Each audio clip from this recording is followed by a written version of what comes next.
Bueno, mis amados hermanos y oyentes, tengan todos muy buenas noches, que el Señor les bendiga, esperando se encuentren bien y deseosos de continuar con esta serie de lecciones acerca de los asuntos de opinión. Y para esta lección número 7 ya, nuestra séptima lección dentro de toda esta serie, el tema que vamos a estudiar hoy se titula Equilibrio entre santidad y libertad.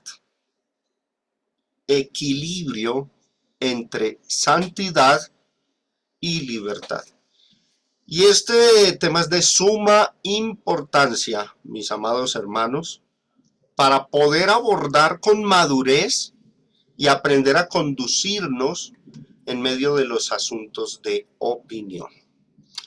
Hablemos primeramente de la santificación del cristiano, un tema que tal vez en las lecciones anteriores lo hemos abordado brevemente, pero que hoy vamos a profundizarlo.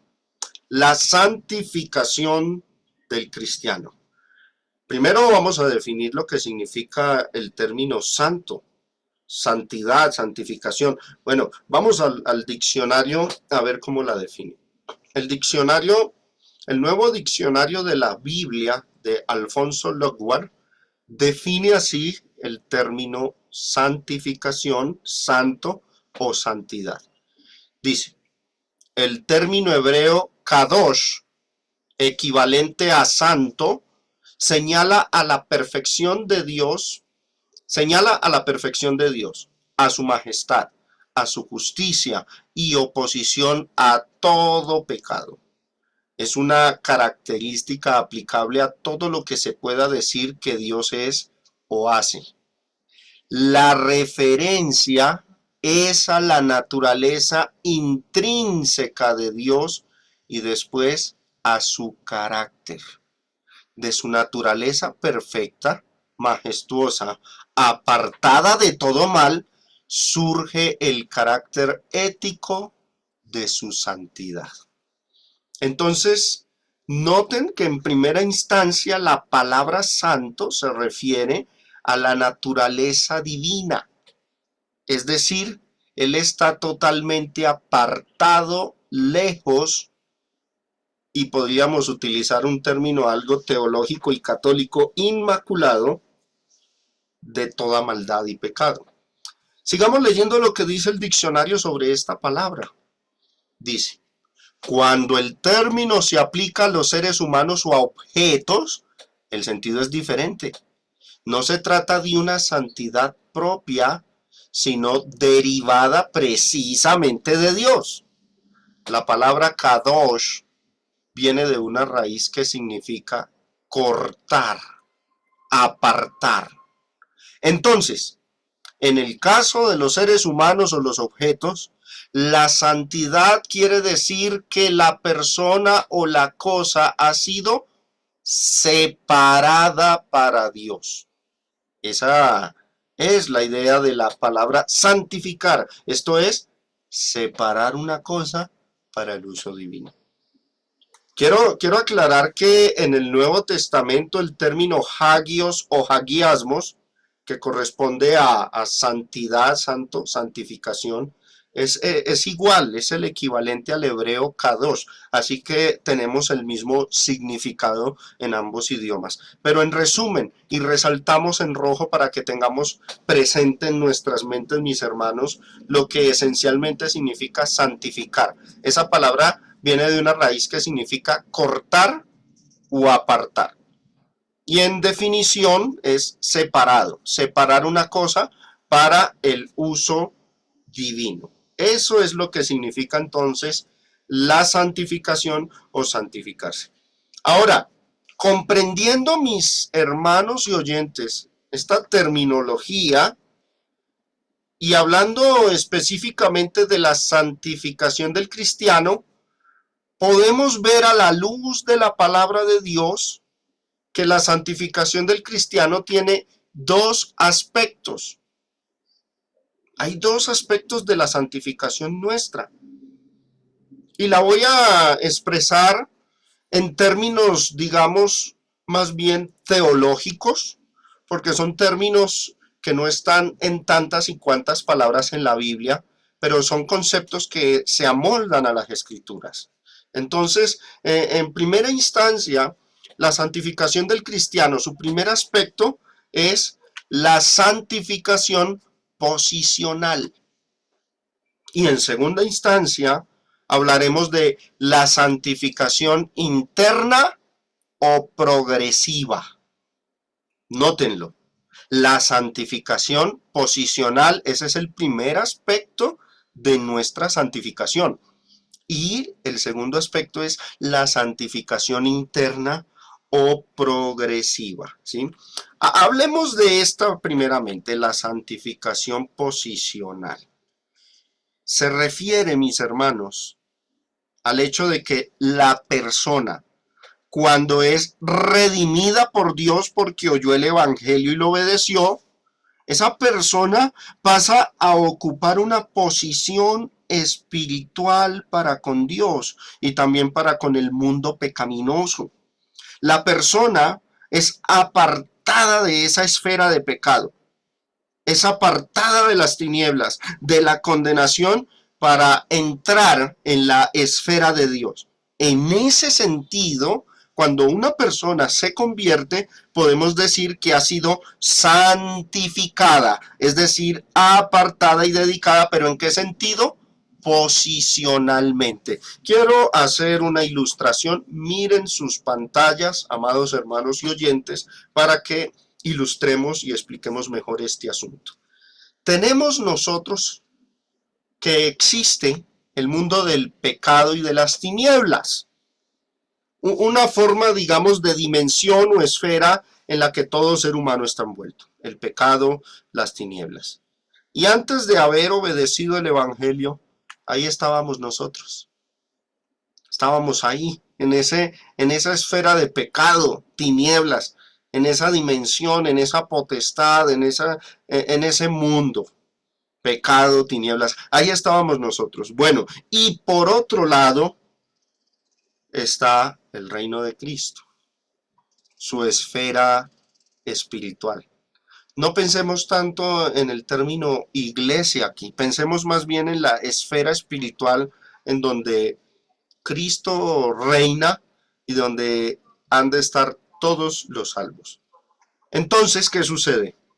Cuando una persona oye el Evangelio y lo obedece, la Biblia enseña que esa persona es santificada. ¿Por qué? Porque lo que hace Dios es lo siguiente. Observen ahí sus pantallas. Lo saca de las tinieblas y lo traslada al reino de Cristo. Ahora bien, no vamos a confundir, mis hermanos, lo que es la santificación con la purificación. Esta persona que fue sacada de las tinieblas, vuelvo y reitero aquí el diagrama, esta persona estaba en las tinieblas. Cuando es movido de esa esfera, de esa dimensión del pecado de las tinieblas, y es llevado al reino de Cristo, ha sido santificado. Ahora, eso es una cosa aparte de que los pecados que había cometido esa persona y que llevaba sobre sí hubiesen sido purificados. Cuando Cristo derramó su sangre, proveyó un evangelio que nos santifica, es decir, nos aparta, nos saca, nos corta del mundo de tinieblas y nos lleva a su reino. Ahora, esa misma sangre de Cristo y ese mismo evangelio, ¿qué hace cuando la persona es santificada? Bueno, esa persona es purificada. Sus pecados son limpiados, pero oído, hay que saber distinguir qué es la purificación de lo que es la santificación. Y hay otros términos como justificado, que también es diferente, aunque todos están estrechamente relacionados con la obra redentora de Cristo. Entonces, hermanos, cuando una persona ha salido de las tinieblas y ha sido llevado al reino de Cristo, ha sido, en cuanto a sus pecados cometidos, purificado. Y en cuanto a ser parte de esa dimensión o reino de las tinieblas ya ha sido cortado de ahí, ha sido apartado, ha sido santificado. Y eso es lo que significa entonces el término santificado. Esas personas han sido apartadas, separadas de las tinieblas para ser dedicadas a Cristo en su reino. Vamos a los textos bíblicos que nos hablan de la santificación posicional, como su nombre lo indica, cambiar de posición, cambiar de lugar. Observen, Primera de Corintios capítulo 1, verso 2 dice, a la iglesia de Dios que está en Corinto. ¿Y cómo se les llama?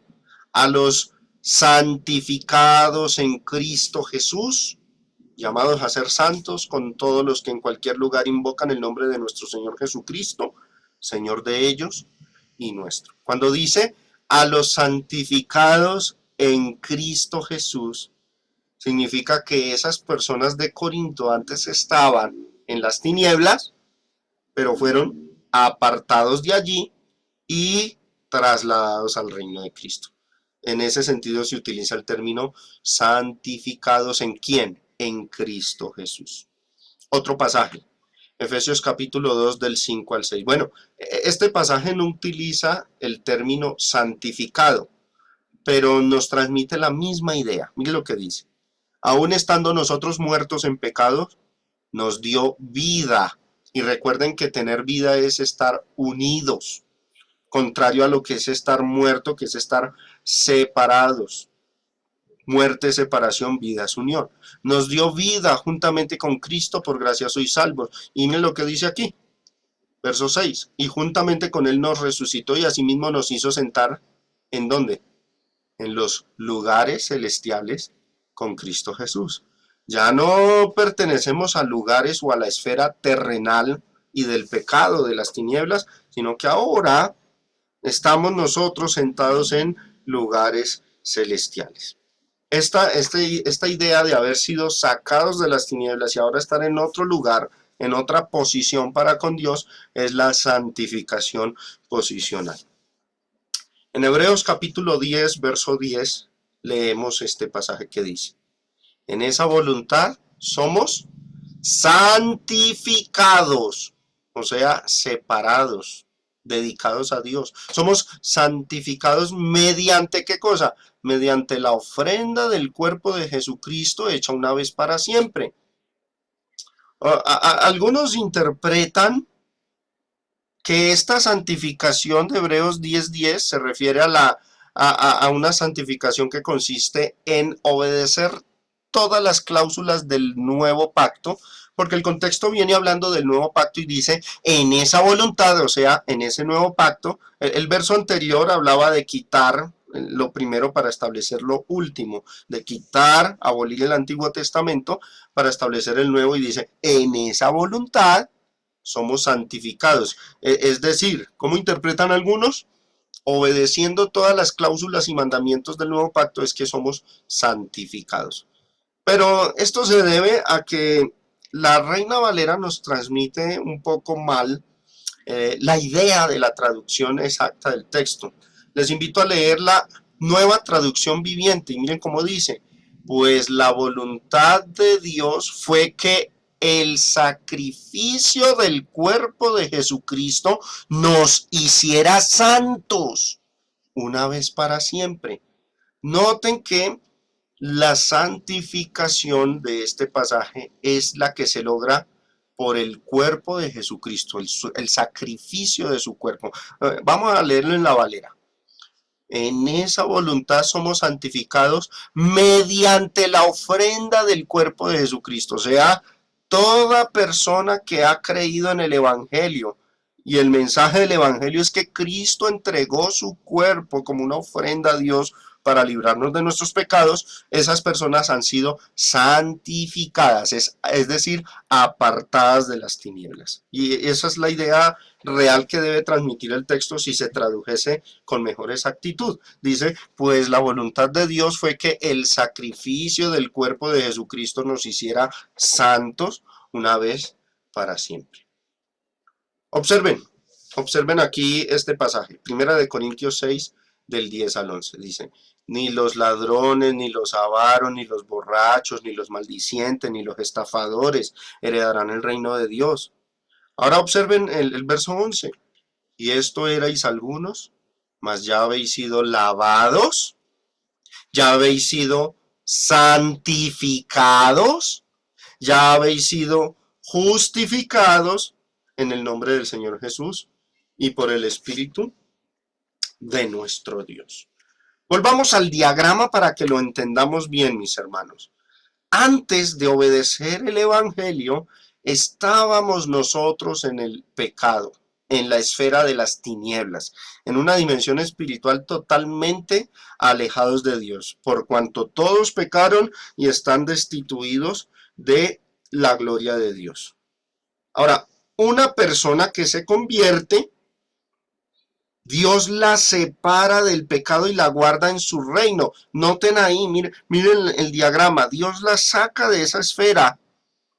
Y dice Colosenses 1:13, el cual nos ha librado de la potestad de las tinieblas y trasladado al reino de su amado Hijo. Dios lo que hizo fue sacarnos de ahí de las tinieblas y llevarnos al reino de Cristo. Y nótese que no fue una santificación, quiero que presten atención acá, no fue una santificación lograda por el esfuerzo y mérito humano, sino por la gracia y la misericordia de Dios hacia toda persona que le busca y deposita su fe y confianza en Jesucristo. Toda persona que anhele el perdón y la salvación, Dios la saca de allá de las tinieblas y la traslada al reino de su Hijo. Usted, mi hermano, mi hermana, no se apartó de las tinieblas, no. Dios lo apartó. Mire lo que dice Colosenses 1:13, el cual, no eres tú, es Dios, el cual nos ha librado de la potestad de las tinieblas y es Dios el que nos ha trasladado al reino de su amado Hijo. ¿Cuándo sucedió eso? Cuando usted hizo caso de lo que Él pidió que hiciéramos a través del Evangelio. Este proceso, mis hermanos, de ser sacados de las tinieblas, librados de allí y trasladados al reino, es lo que nosotros estamos llamando en esta lección la santificación posicional. Espero esta explicación sea lo suficientemente clara para todos, para que entendamos qué es la santificación posicional. Esa ocurre cuando oímos el Evangelio y cuando esa obra redentora de Cristo tiene efecto sobre nosotros por el llamado del Evangelio. Ahora hablemos de la segunda, la santificación interna o progresiva. Se refiere al apartamiento que lleva a cabo el individuo en la medida que va llenándose del conocimiento de Dios y va enterándose de su voluntad. En la medida que nosotros vamos conociendo qué es lo bueno y qué es lo malo, con más exactitud y claridad nos vamos apartando, es decir, nos vamos santificando de manera interna y de forma progresiva. Esta segunda santificación, hermanos, a diferencia de la primera, de la posicional, no ocurre de ipso facto. La primera sí. Cuando tú terminas siendo bautizado, apenas sales de las aguas, ya no estás en las tinieblas. ¿Qué hizo Dios espiritualmente? Te hizo sentar en lugares celestiales. Esa santificación, la primera, ocurre de ipso facto, pero la segunda no. La segunda es la santificación interna y esa es progresiva. Entonces, esta santificación es la que ocurre dentro de nuestro ser y que va teniendo lugar, va teniendo su progreso en la medida que vamos aprendiendo más de la voluntad de Dios y nos vamos nosotros mismos apartando de todo lo que nos ataba mental y espiritualmente hacia lo malo. Y también quiero hacer una ilustración aquí. Observen la pantalla. Ahí tenemos a una persona ya siendo parte del reino de Cristo. Esa persona ya ha sido sacada de las tinieblas y está en el reino de Cristo. Ahora, Cristo obró una redención perfecta y completa. Esa persona está totalmente en el reino de Cristo, es salva. Esa persona, sus pecados del pasado hasta ese momento, sus pecados han sido purificados, lavados. Esa persona ha sido justificada. Pero ¿saben, mis hermanos y oyentes? El problema es, ¿de ahí en adelante qué? Esa persona todavía está en este mundo, con el riesgo de pecar. Ahora, toda la formación, la educación, sus costumbres y hábitos aprendidos de los padres, una vana manera de vivir, como dice Primera de Pedro, y toda la carga del mal que aprendió durante su vida, eso todavía está en esa persona, en su mente. Ahora, vuelvo y repito, Dios lo limpió, Dios nos limpió, nos perdonó, pero esa persona, observen ahí el diagrama, esa persona todavía tiene en su corazón malos deseos, inclinaciones hacia lo pecaminoso, o sea, esa persona todavía tiene concupiscencias, codicias, enojos, celos, envidias, malas palabras, o sea, todavía caen estas cosas, a pesar de que fue santificado posicionalmente, su corazón todavía está viciado a la vieja manera de vivir. Y ahí es donde se tiene que santificar interna y progresivamente. Efesios capítulo 4 del 22 al 26 dice, en cuanto a la pasada manera de vivir, despojaos del viejo hombre, que está como, observen ese término, viciado conforme a los deseos engañosos. Esta persona es salva, ha sido sacada de la dimensión de las tinieblas, esa persona ha sido purificada de sus pecados, pero su memoria no fue borrada, sus recuerdos no han sido borrados y sus inclinaciones por ciertos pecados todavía no se han borrado. Por ende, está todavía viciado conforme a los deseos engañosos. Y eso es lo que pide Efesios 4:22 ya a los que son cristianos, que en cuanto a la pasada manera de vivir, nos despojemos del viejo hombre, es decir, que experimentemos la santificación interna y progresiva, porque ese viejo hombre está viciado conforme a los deseos engañosos y pide que seamos renovados en el espíritu de nuestra mente. Ahora el trabajo es en nuestra mente. Y vestidos del nuevo hombre creado según Dios en la justicia, ¿y qué dice ahí? Y santidad de la verdad. Esta santidad se refiere a la santificación interna o progresiva, no a la santificación posicional. Y para lograrla, ¿qué tenemos que hacer? Bueno, todas esas concupiscencias, empezar a despojarnos de ellas. Es lo que dice el verso 22. Concupiscencias, codicias, enojos, celos, envidias, malas. Todo eso hay que abandonarlo. Progresivamente se va logrando. Es una santificación del hombre interior. Un apartamiento, un cortamiento del mal internamente.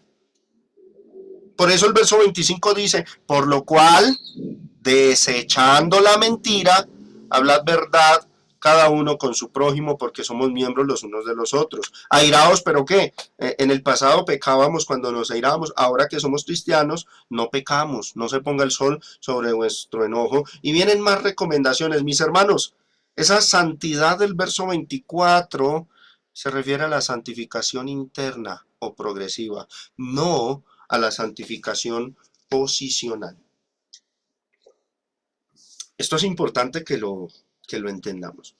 La santificación interna se logra cuando nos apartamos de lo que Dios llama pecado. Miren lo que dice Primera de Tesalonicenses capítulo 4 verso 3. Pues la voluntad de Dios es vuestra santificación, Pero ¿cómo se logra de esta que se habla aquí en Primera de Tesalonicenses 4:3? ¿Cómo se logra esa santificación? Apartándose, por ejemplo, de este pecado, de la fornicación.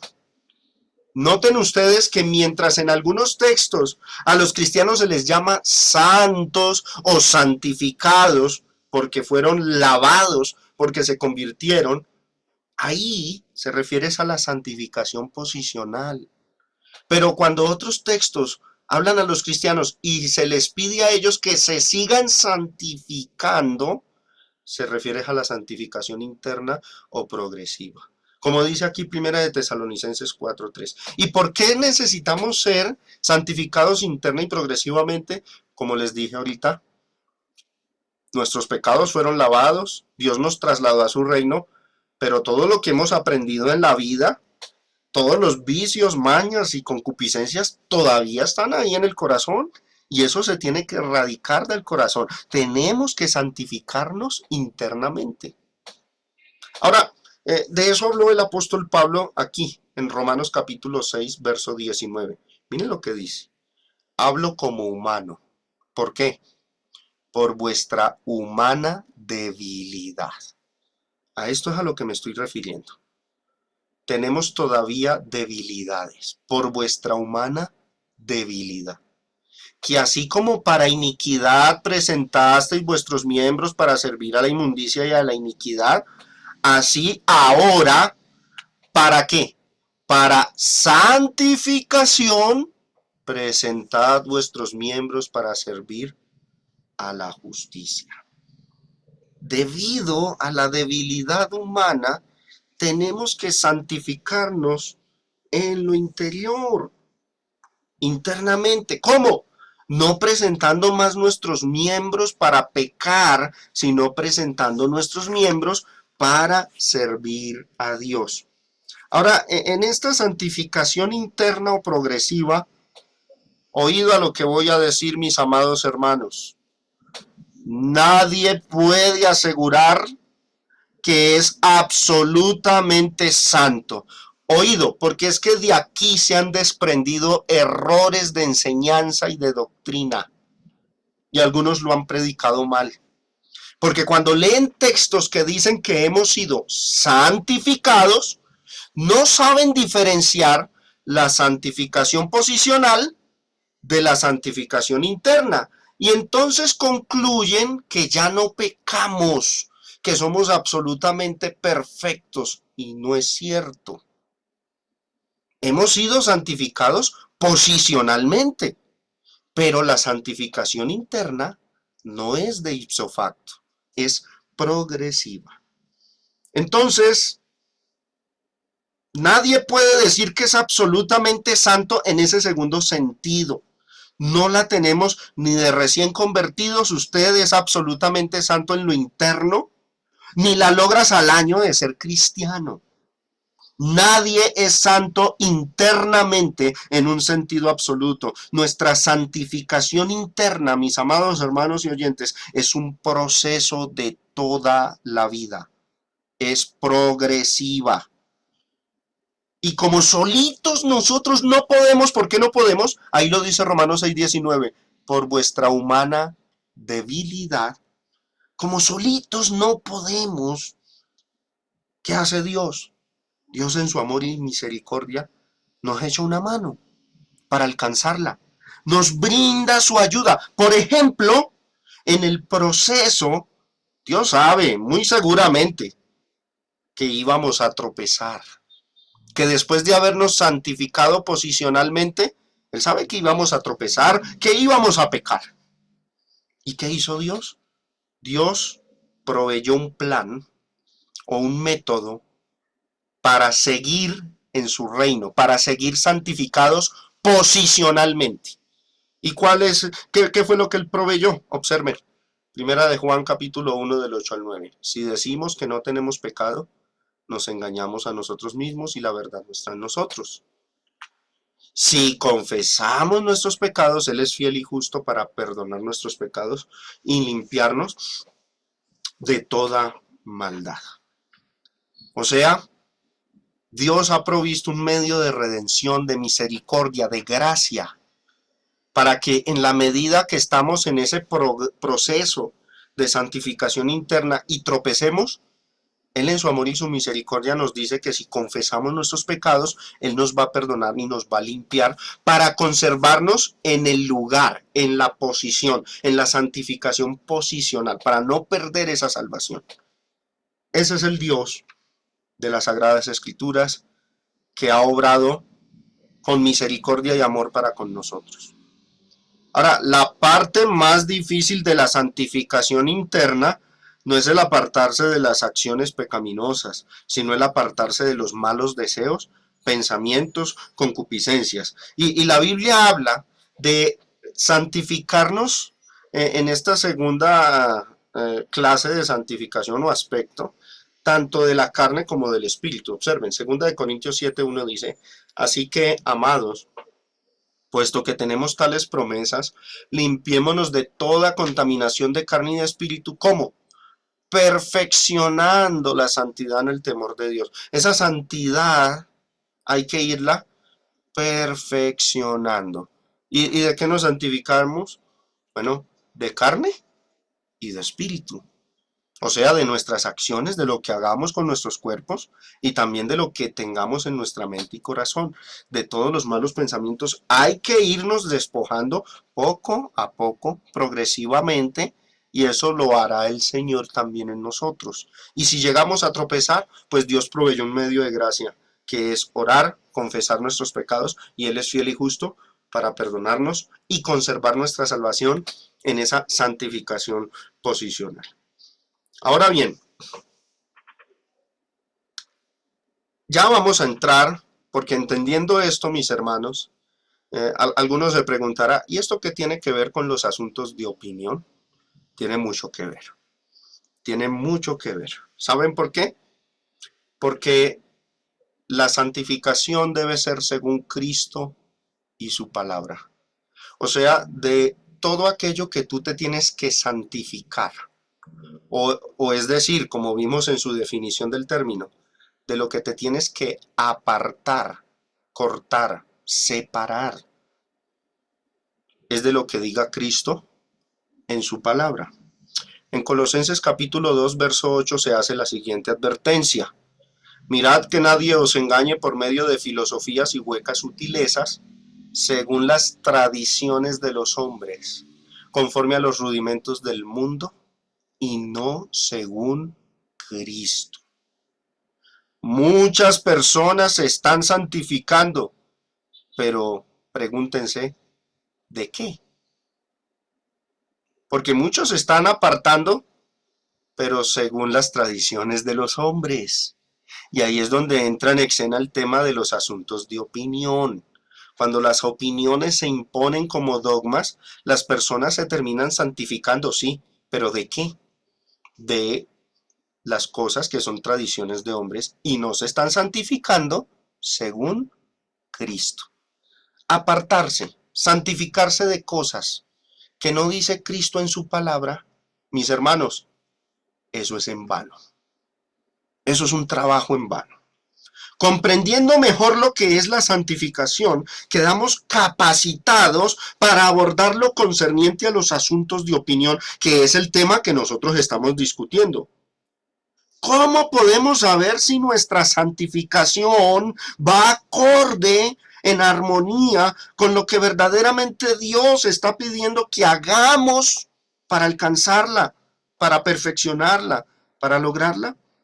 Preguntémonos, ¿cómo estar seguros de que lo que estamos haciendo para santificarnos es lo que realmente cuenta para Dios y que de pronto no estemos perdiendo tiempo y fuerzas en nuestro intento? Aquí es donde entra en escena el estudio cuidadoso de las Escrituras. Ellas, mis hermanos, las Escrituras sagradas son la guía. Ellas nos orientan, ellas nos muestran la ruta correcta para llevar a cabo la santificación.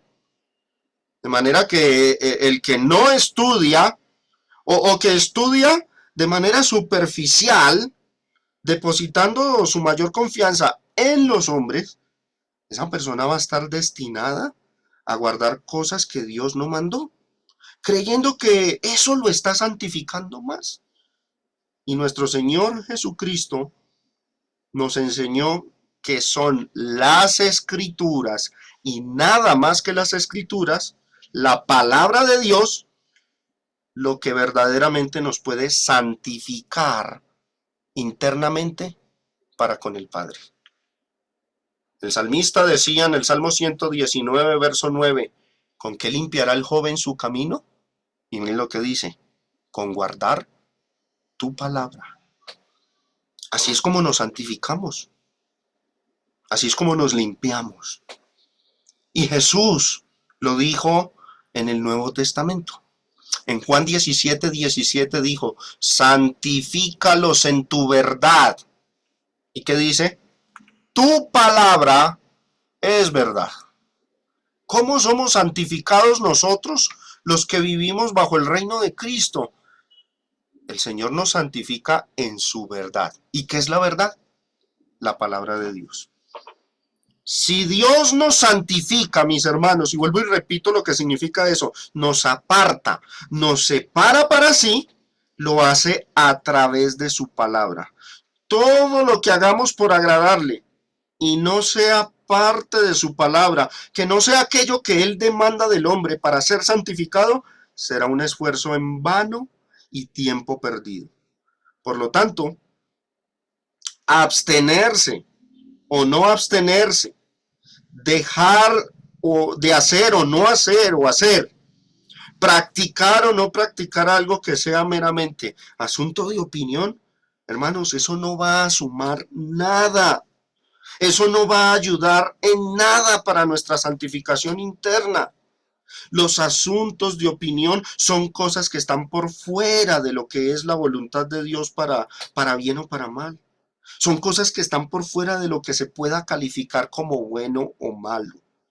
Las cosas, prácticas y acciones que pertenezcan a la opinión están fuera de la categoría de lo que nos santifica, porque son cosas neutras. Como lo dijimos en la lección anterior, son cosas grises. Muchas personas creyentes pueden durar toda una vida guardando algo, creyendo que eso los ha estado purificando y santificando y acercando más a Dios, cuando en realidad eso no ha contado ni sumado para nada en todos los años que lleve haciéndolo, absteniéndose o practicando. El simple hecho de que eso que se hace o se practique sea un asunto de opinión, indica que no tiene valor espiritual, no suma, no resta, no santifica. De aquí que una de las consecuencias, mis amados hermanos y oyentes, de no reconocer qué asuntos son de opinión, es la pérdida de tiempo y esfuerzo haciendo algo toda una vida, algo que delante de Dios nunca sumó, nunca contó, nunca nos santificó.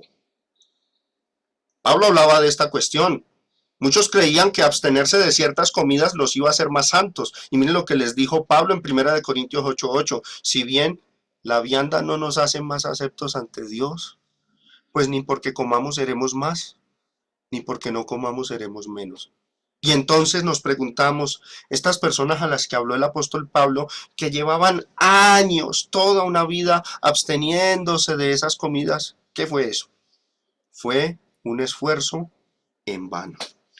Jesús lo dijo, Mateo 15:9, pues en vano me honran, enseñando como doctrinas mandamientos de hombres. Qué triste sería presentarnos ante el trono de la gloria en juicio y decir, Señor, yo guardé esto, yo hice aquello, yo me aparté de tales cosas, y que todo eso haya sido asunto de opinión y que no haya sumado para nada. Y que aquello en lo que sí tuvimos que habernos santificado, no lo hubiésemos hecho. Qué triste, qué tragedia sería eso, presentarnos ante el trono de Dios en esa condición. Por eso el estudio de las Escrituras es esencial para que ellas nos digan cuál es la ruta y cómo es que nos debemos santificar internamente. Porque muchos hoy día tanto fuera como dentro de las iglesias de Cristo, se están santificando, pero no según Cristo y su palabra. Por ejemplo, los que se abstienen de celebrar cumpleaños. Hay personas que se abstienen de celebrar cumpleaños creyendo que esa práctica es mala y que el abstenerse los va a santificar. Por ejemplo, los testigos de Jehová enseñan que celebrar un cumpleaños es pecado.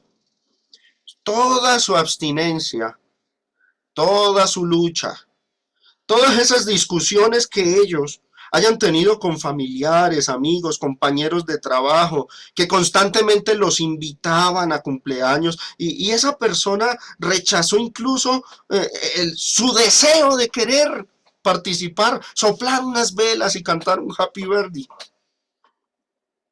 La abstinencia de su deseo, todo ese sacrificio y abstinencia fue vano.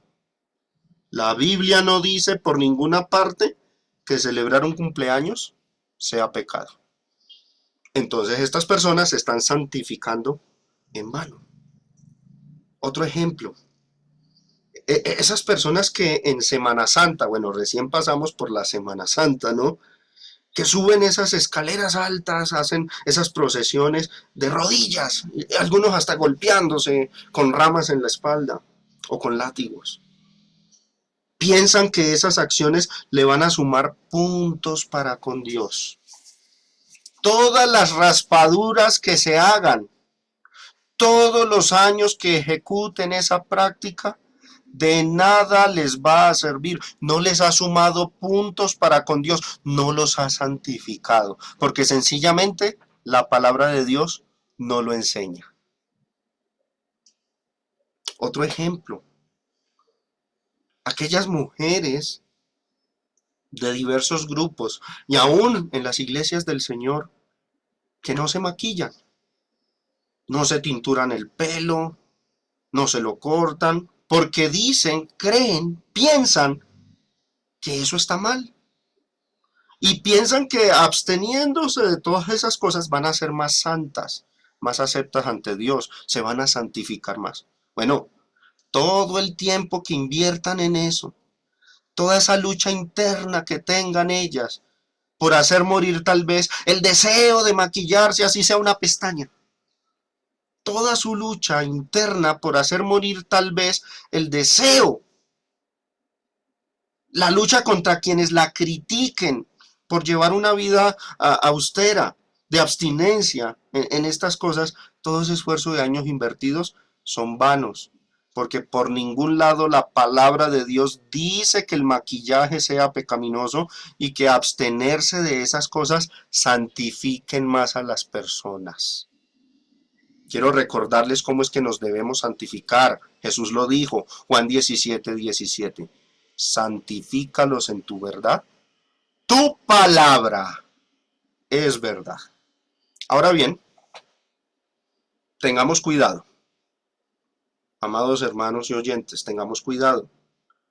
Nosotros como cristianos podríamos llegar a creer que ese riesgo de invertir mal el tiempo en una práctica o estilo de vida que no suma nada para Dios, podríamos llegar a creer que es un riesgo que solamente lo corren las denominaciones y las sectas.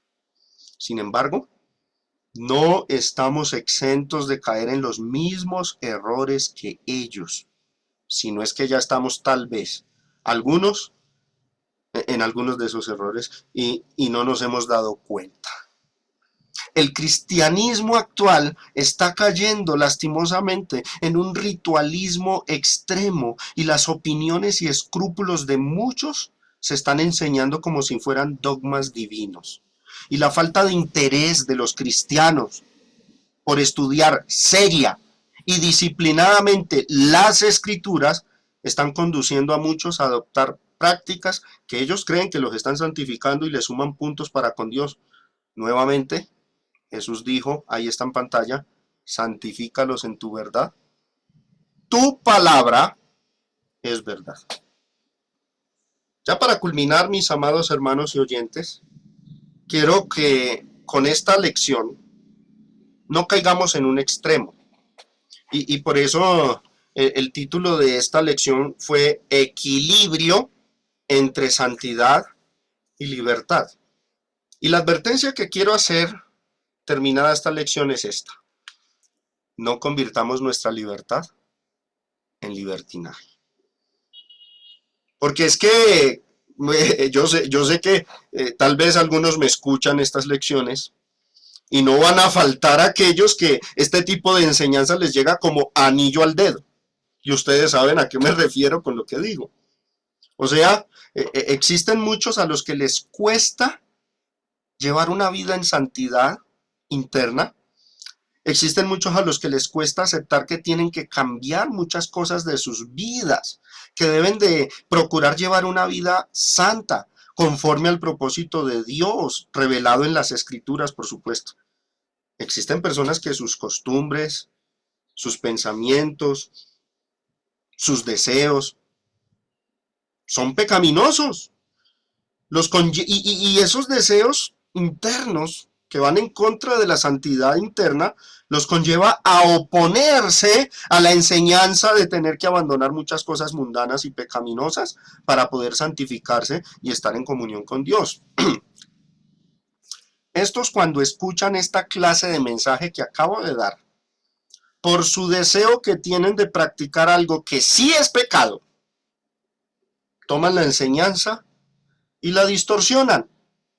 Buscan cualquier tipo de excusa para justificar sus malos propósitos y malos deseos, y llegan hasta el punto de convertir la libertad que nos ha dado el Señor en ocasión para el libertinaje. Esto lo advirtió Judas en el versículo 4, porque algunos hombres han entrado encubiertamente, los que desde antes habían sido destinados para esta condenación, hombres impíos que ¿qué hacen? Convierten en libertinaje la gracia de nuestro Dios y niegan a Dios, el único soberano, y a nuestro Señor Jesucristo. El apóstol Pedro enfatizó que el cristiano debe procurar llevar una vida honorable, santa, una vida ejemplar, tanto ante Dios como delante de los hombres. Y esto demanda de nosotros, hermanos y oyentes, que tengamos cuidado con no ir a convertir la libertad que Dios nos ha dado en ocasión para pecar, para hacer lo malo. Y luego justificarnos bajo la premisa de que lo que estamos haciendo es un asunto de opinión. Esa actitud termina por convertir el libertinaje en libertinaje la libertad que Dios nos ha dado. Leo de la Nueva Traducción Viviente el pasaje de Primera de Pedro capítulo 2 del 15 al 16 dice: la voluntad de Dios es que la vida honorable de ustedes calla a la gente ignorante que los acusa sin fundamento alguno. Y observen, pues ustedes son libres, sí, tenemos libertad, pero a la vez son esclavos de Dios. Así que no usen su libertad como excusa para hacer el mal. Que estas enseñanzas sobre los asuntos de opinión no nos lleven a los extremos, mis hermanos y oyentes, de justificar nuestras malas acciones bajo la premisa o la excusa de que es que lo que estamos haciendo es un asunto de opinión y que nadie me puede juzgar. Así no debe ser. Estas enseñanzas que yo les estoy ofreciendo en esta serie, las doy para que procuremos siempre hacer todo lo que agrade a Dios. Ese es el propósito, mis hermanos. Pero para poder escuchar estas lecciones y atenderlas de la manera correcta, se requiere de madurez y de una actitud correcta de parte del oyente. Sobre todo, que disponga de un espíritu temeroso de Dios, que prevalezca su temor hacia Dios y que tenga el vivo deseo de querer agradar a Dios en todas las cosas. Y vuelvo y digo, muchos cuando oyen la enseñanza sobre los asuntos de opinión pueden caer en el error de distorsionar la enseñanza y convertir su libertad en libertinaje y de creer que y decir que todo es válido, todo me es lícito y justificarlo todo bajo la falsa premisa de que todo lo que está haciendo es un asunto de opinión. Vuelvo y repito, soy incisivo en esto. Tengamos cuidado con esto porque la tendencia del ser humano, lo digo porque esa es la naturaleza humana, la tendencia del ser humano siempre suele ser a justificar lo malo antes de evitar lo malo. Por nada el Espíritu de Dios, cuando reveló la Escritura, el Espíritu que inspiró las Escrituras, por algo hizo estas advertencias de las que vamos a hablar. En varias ocasiones el Espíritu Santo advirtió sobre ese peligro de que las personas que leyeran su mensaje lo malinterpretaran para conveniencia y para pecar. Dios sabe, hermanos, cómo funciona el corazón de los hombres en estos ámbitos. Y a veces los hombres, a los hombres no se les puede dar la mano porque terminan tomándose el brazo entero. Y nosotros como cristianos debemos tener cuidado de no abusar con este asunto.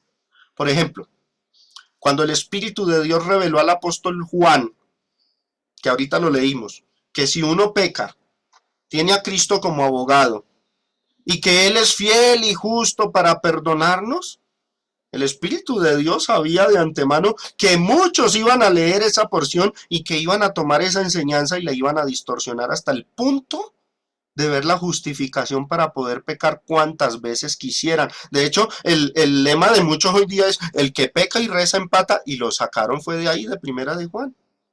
¿Qué hizo el Espíritu de Dios cuando notó que su enseñanza podría ser tomada para justificar lo malo?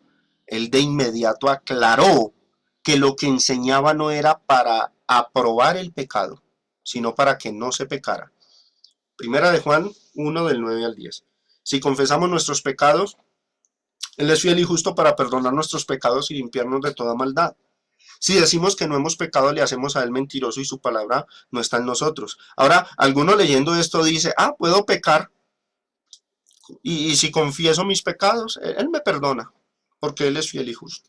Bueno, ¿qué dice Juan en el capítulo que sigue? Capítulo 2, verso 1 dice: hijitos míos, estas cosas os escribo. No es para que justifiquemos que vamos a pecar, no, para que no pequéis. Ahora, si alguno hubiere pecado, ya por extremo, abogado tenemos para con el Padre, a Jesucristo el justo. Y recuerden, mis hermanos, que Dios no puede ser burlado. También el Espíritu de Dios hizo lo mismo con el apóstol Pablo cuando le revelaba lo que era la gracia, cuando enseñó sobre la gracia y el perdón. Mire lo que pasa. Romanos 5 del 20 al 21. Dice: pero la ley se introdujo para que el pecado abundase.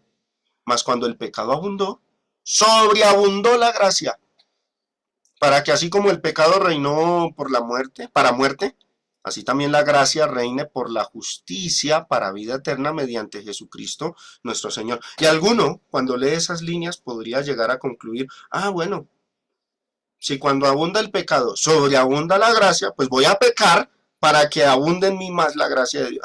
Eso no es correcto. Y el Espíritu de Dios previó que esa es la inclinación del ser humano, y por eso dijo en el capítulo que sigue, capítulo 6, verso 1, ¿qué pues diremos? ¿Perseveraremos en el pecado para que la gracia abunde? Que responde: en ninguna manera, porque los que hemos muerto al pecado, ¿cómo viviremos aún en él? La enseñanza sobre los asuntos de opinión, mis hermanos y oyentes, deben mantenernos en un equilibrio espiritual. Por un lado, nos deben generar gozo. Yo espero que eso ocurra en nosotros, que estas lecciones nos generen gozo, alegría, un sentimiento de libertad, el sentir que nos estamos despojando de dogmas y doctrinas de hombres, de tradiciones y de cosas que en realidad nos santifican. Pero también nos deben producir el gozo al saber que Dios es bueno y que nos da libertad en muchas cosas de la vida, y que no todo es abstenerse o austeridad, que eso no es la vida cristiana. Ahora, por otro lado, estas enseñanzas nos deben sacudir con respecto a lo que sí es malo, con respecto a lo que sí es pecado, con lo que sí está mal delante de Dios. Y estas enseñanzas nos deben motivar a no querer jamás desagradar a Dios en lo que Él diga y revele que sí es malo, que sí es pecado. Espero que estas enseñanzas, hasta donde vamos, mis hermanos, sean tomadas con ese equilibrio entre santidad y libertad. Y que nuestra motivación fundamental sea la de querer agradar a Dios en todo y no la de querer justificar algún pecado o mala acción bajo la excusa de que se trata de un asunto de opinión. En la próxima lección comenzaremos a entrar en materia de interpretación. Nos dirigiremos a los pasajes controversiales. Me refiero a Romanos 14, Primera de Corintios 8 y Primera de Corintios 10. Vamos a hacerle un análisis exegético, minucioso, cuidadoso, considerando el marco histórico y cultural en el que Dios reveló esa palabra, en el que fueron escritas esas líneas. Y vamos a ver cómo aplicaron a las personas primarias por las que se dijeron esas palabras. Y vamos a procurar también sustraer lo que Dios enseña. Vamos a sustraer de esos pasajes los principios espirituales que aplican para nosotros hoy día. Quiero aclarar que en este tema de los asuntos de opinión todavía nos falta mucho camino por recorrer. Apenas estamos concluyendo hoy la parte de las aclaraciones y las advertencias para poder abordar con madurez y con mente abierta la temática de los asuntos de opinión. Por eso yo les animo a ustedes, mis hermanos y oyentes, a que estén atentos a esta serie y que procuren no perderse nada y que repasen lo que hemos visto hasta ahora. Gracias por la atención que me prestaron. Que el Señor les bendiga.